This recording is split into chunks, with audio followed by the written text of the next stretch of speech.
प्रहलाद महाराज जी हिरण्यकश्यप का पुत्र है,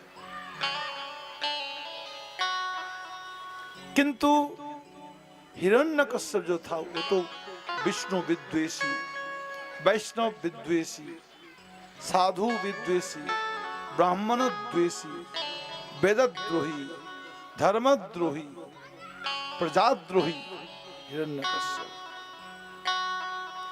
और उस हिरण्यकश्यप को पुत्र प्रहलाद, प्रहलाद महाराज जी बचपन से ही भगवान के भजन में मस्त है, उन्मत्त है भक्ति में। इतनी भक्ति की प्रहलाद महाराज ने, सोते बैठते उठते दिन रात हरि चिंतन हरिस्मरण। अंत में क्या होता है, प्रहलाद महाराज जी इनको विद्या पढ़ने भेजा जाता है। शंडामर को उनको विद्या पढ़ाते उल्ट पुल्ट ज्ञान देते हैं, भौतिक ज्ञान, मिथ्या ज्ञान। और प्रहलाद महाराज जी उनको पसंद नहीं किया। एक दिन हिरण्यकश्यप के पास लेके आया शंडामर को। हिरण्यकश्यप प्रहलाद को प्यार देते हुए गोदी में बिठाया और पूछा, बच्चा बोलो तो तुमने अब तक विद्या पढ़ी है, उसमें उत्तम विद्या कौन सी है और कौन सी विद्या तुम्हें अच्छी लगती है? प्रहलाद जी ने बोला, श्रवणम कीर्तनम विष्णु स्मरणम पाद सेवनम अर्चनम वंदनम दास्यम सख्यमात्म निवेदनम। प्रहलाद जी ने बोला, भगवान श्री हरि की कथा का श्रवण, कीर्तन, स्मरण, वंदन, नवधा भक्ति के द्वारा भगवान की सेवा करनी चाहिए।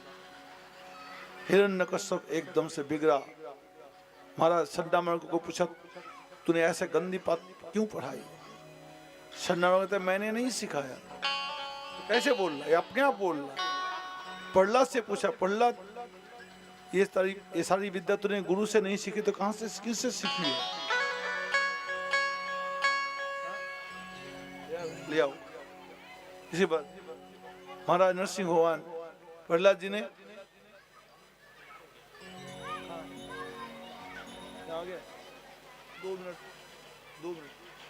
दो मिनट उसके बाद प्रहलाद महाराज जी जैसे नवधा भक्ति की बात बताई, शंडामर को मना कर दिया, मैंने नहीं सिखाई।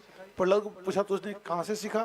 प्रहलाद ने बोला, ये तो वैष्णव जनों के चरणों में स्नान करने पर ही मिलता है। इतनी बात सुना और हिरण्यकश्यप बिगड़ उठा। प्रहलाद को उठा के पटक मारा, कुछ नहीं हुआ। हिरण्यकश्यप ने जल्लाद को आदेश दे दिया, उनको मार के लाओ।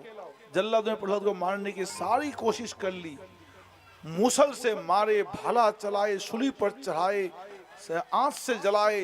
होलिका ने आंच अग्नि विद्या प्रयोग किया, होलिका खुद जल गई, प्रहलाद का बाल भी नहीं जला।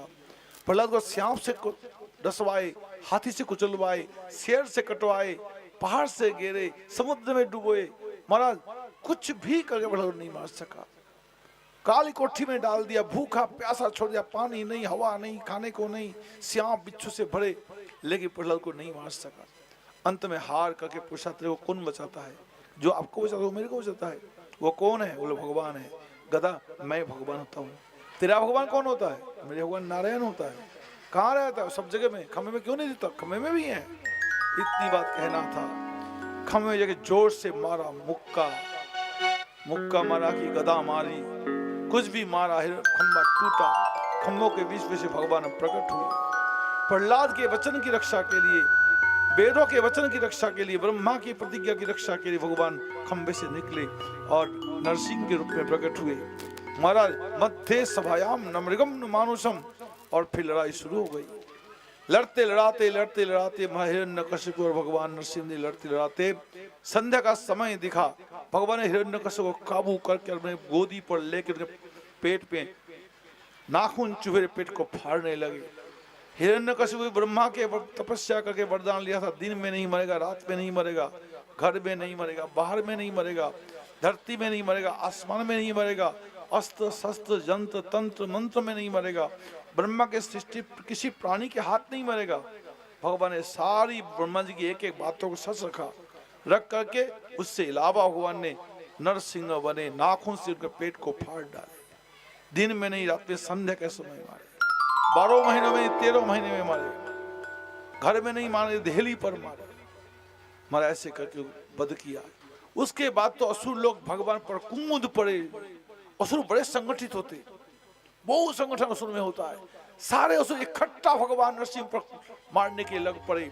स्वर्ग मर्त्य पताल के अरबों खरबों भगवान ने सबको मार मार के खत्म कर दिए। स्वर्ग को खाली कर दिया, पृथ्वी खाली कर दिए। पृथ्वी में देव साधु ब्राह्मणों को राज दिया और महाराज देवताओं को स्वर्ग में राज दिया, असुरों का राज खत्म करा दिया। ऐसे भगवान ने किया। उसे प्रहलाद जी ने नरसिंह भगवान की स्तुति की, सदेवों ने भगवान की पूजा की। लक्ष्मी जी शांत करने की कोशिश किया था लेकिन नहीं हुआ, फिर भगवान प्रहलाद जी ने शांत कर दिया।